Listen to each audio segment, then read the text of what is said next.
অ্যাকাউন্টে নিয়ে যাবেন। তো সেই জন্য সর্বপ্রথম আপনাদের প্রোফাইল আইকনে ক্লিক করেন। ক্লিক করার পর আপনাদের অ্যাকাউন্টে নিয়ে যাবে। নিয়ে যাওয়ার পরে প্রফেশনাল মোড অন করার জন্য আপনাদের এই যে থ্রি ডট আছে, এই থ্রি ডটের উপর ক্লিক করতে হবে। ক্লিক করার পরে যদি আপনাদের প্রোফাইলটা লক থাকে, সর্বপ্রথম এখানে আনলকের উপর ক্লিক করতে হবে। ক্লিক করে এইখানে আনলকের উপর ক্লিক করলে আনলক হয়ে যাবে প্রোফাইলটি।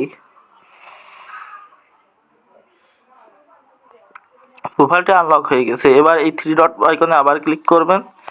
ক্লিক করার পরে এবার একটা রিফ্রেশ দিয়ে নেবেন। রিফ্রেশ দিয়ে নেওয়ার পরে থ্রি ডট আইকনে আবার ক্লিক করবেন।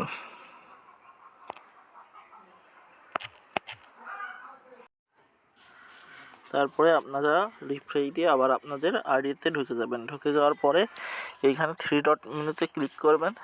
ক্লিক করলে এই দেখেন লেখা আছে টার্ন অন প্রফেশনাল মোড, এখানে ক্লিক করে দিবেন। ক্লিক করে দেওয়ার পরে টার্ন অনে ক্লিক করে দিবেন। এখানে নেক্সটে ক্লিক করবেন। নেক্সটে ক্লিক করবেন। এখানে আপনার হলো অডিয়েন্স পাবলিক করে দিবেন, যেহেতু আপনার কন্টেন্ট মনিটাইজেশন এবং অন্যান্য ফিচার নেওয়ার জন্যই করবেন, সেহেতু পাবলিক করে তারপর এখানে ক্লিক করে দিবেন। ক্লিক করার পর কনফার্মে ক্লিক করবেন।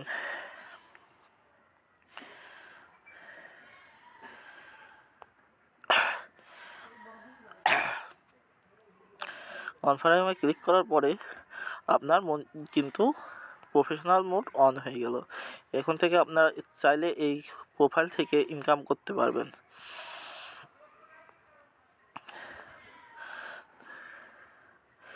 তো এইভাবেই আপনারা আপনাদের আইডিটি সাধারণ আইডি থেকে প্রফেশনাল আইডিতে নিয়ে আসতে পারবেন। এখানে ফলোয়ার ছিল না, কিন্তু এখানে এখন 10,000 ফলোয়ার শো করছে।